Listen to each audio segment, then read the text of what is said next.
For me, never giving up meant just that. I mean, every single day when I woke up, I thought, today's the day.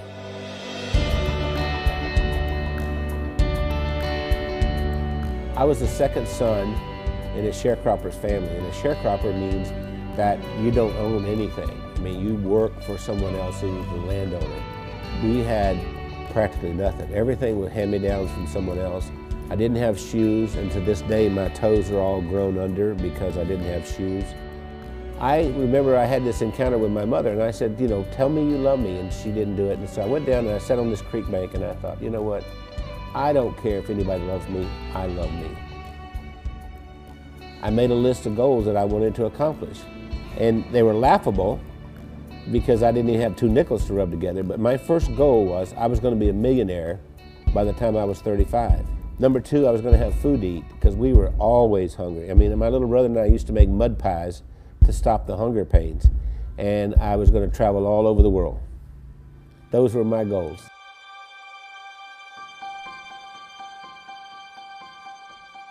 I've learned everything from working with Randy.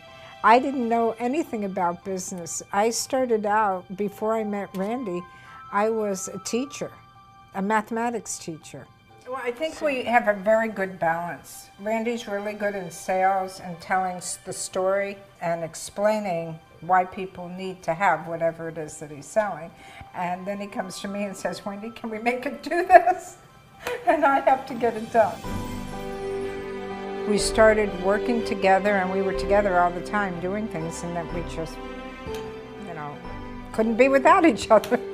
And once she got exposed to me, it was downhill from there. I mean, she could not last a day without me. That's probably true. What did you do to her hair? That's what the COO does here. Does hair? She preps me. Spit on it, honey, like you used to do. I never spit. We retired a few times. Did he tell you that? We've tried retirement 3 times, but we never figured out exactly how to do it because we've worked all of our lives. We took a year and we traveled around the world. Then when the decision of the day became, where are we having breakfast? I thought, we're in trouble. If I were giving you advice and you were meeting Wendy for the first time, I would tell you, don't get your feelings hurt if she uses her phone while she's meeting with you. Hey, Kim. Hey, Chris. Okay. I'll see you in the morning. All right. Bye. Bye-bye. I kind of feel like a triage nurse at a hospital. And every week I go in and I reprioritize. No, I'm not approving that. I think what drives Wendy is her desire to be the best and provide the best of service to everyone. Awakened at 2:30 in the morning, and I hear this little click, click, click, click, click, click, click, click. And it's Wendy over there looking something up at 2:30 in the morning. And I'll say, why aren't you sleeping? You can do that tomorrow morning. We are the definition of entrepreneurs. And we don't like doing one thing at a time. We have to do a lot of things at the same time. It's not just Randy and Wendy doing all this work. The whole team, every single one of us works around the clock. Hey, gorgeous. Listen, Bernice has been with us for what, 5, 6 years? 6 years. Yes. And we love her to death. And I love you guys. Yeah.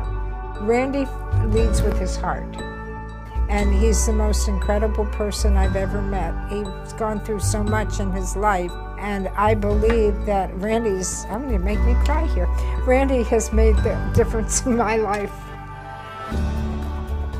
What's important is, what do I contribute in this day to make the world a better place? I know that sounds corny, but that's really what it is.